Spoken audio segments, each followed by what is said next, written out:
Welcome back. We're going into section I. Mitigating and managing the long-term adverse health, economic, and other effects of pollution and climate change, including by providing funding for community-defined projects and strategies. Mitigating and managing the long-term adverse health, economic, and other effects of pollution and climate change, including by providing funding for community-defined projects and strategies. I don't know what that means.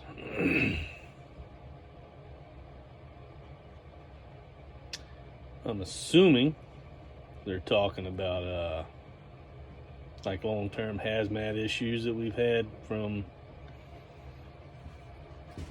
like Love Canal and stuff like that, where they just bury hazmat to get rid of it, and then it ends up seeping out, destroying communities. I'm assuming it's talking about that, but might not be. J, removing greenhouse gases from the atmosphere and reducing pollution by restoring natural ecosystems through proven low-tech solutions that increase soil carbon storage, such as land preservation and afforestation. Now, this whole thing says restoring natural ecosystems through proven low-tech solutions that increase soil carbon storage. So basically the ground, the plants, the trees absorbing carbon, turning it into oxygen, such as land preservation and afforestation. So planting forest. Now,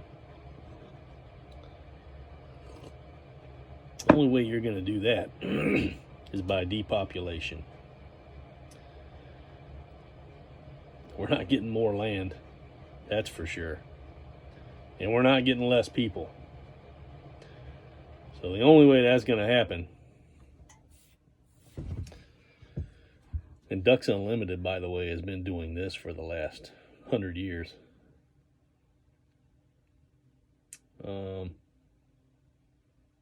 I can't say Ducks Unlimited. Waterfowl interest groups have been doing this exact thing for the last 100 years, since the Dust Bowl era.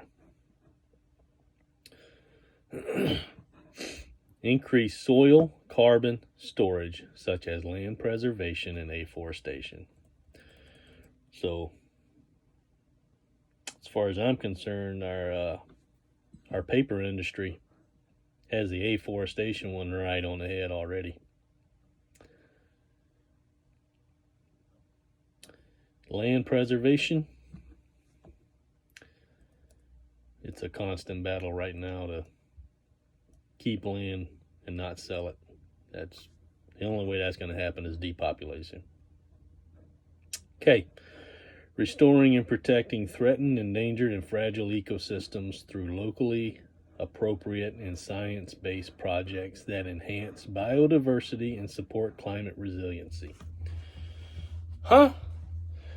Restoring and protecting threatened, endangered, and fragile ecosystems through locally appropriate and science-based projects that enhance biodiversity and support climate resiliency.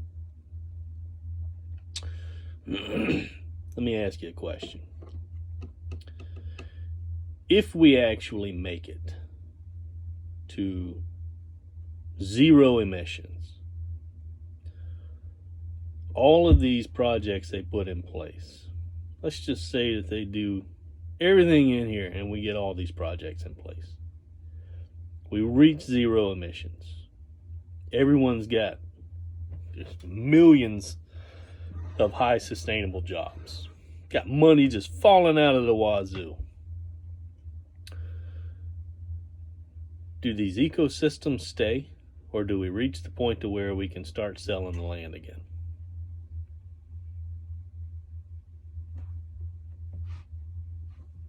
Because eventually, whenever you have an economy that's thriving, you have a population that thrives. And eventually you run out of land. Hell, clean up existing hazardous waste and abandoned sites. We've only been trying to do that for the last 50 years.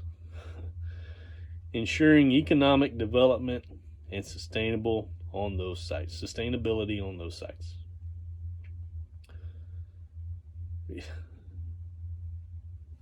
Whatever. We're already trying to do that. And there's not enough money in the government to make it happen. So, doing the best we can.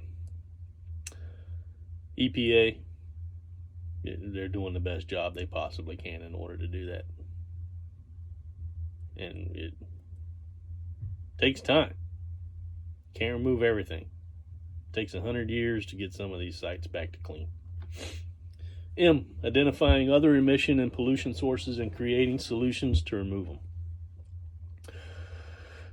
Identifying other emission and pollution sources and creating solutions to remove them.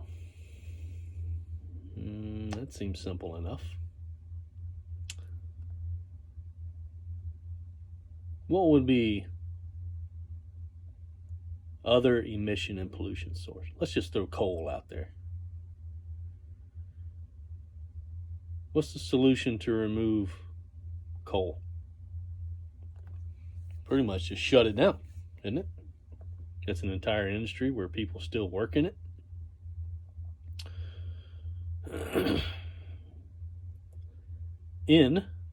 This is an and, from identifying other emission and pollution sources and creating solutions to remove them, and promoting the international exchange of technology, expertise, products, funding, and services with the aim of making the United States the international leader on climate action and to help other countries achieve a Green New Deal.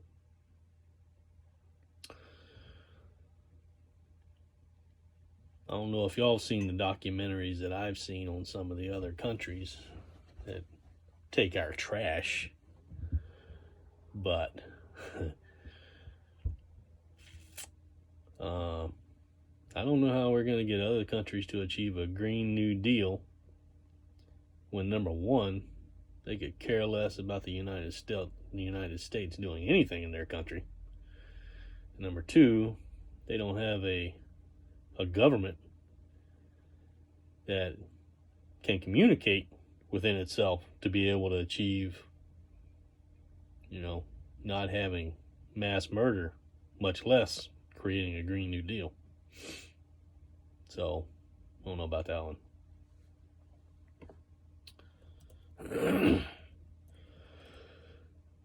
A Green New Deal must be developed through transparent and inclusive consultation, collaboration, and partnership with frontline and vulnerable communities, labor unions, worker cooperatives, civil society groups, academia, businesses, and to achieve the Green New Deal goals and mobilization, a Green New Deal will require the following. We'll get to that in a minute. Let's go back to this. A Green New Deal must be developed through transparent and inclusive consultation, collaboration, and partnership with frontline vulnerable communities. That's the low-income communities we talked about before. Labor unions, worker cooperatives, civil society groups, academia, and businesses.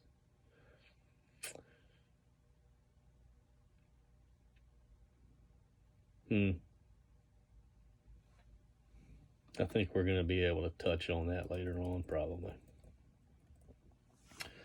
Stay tuned.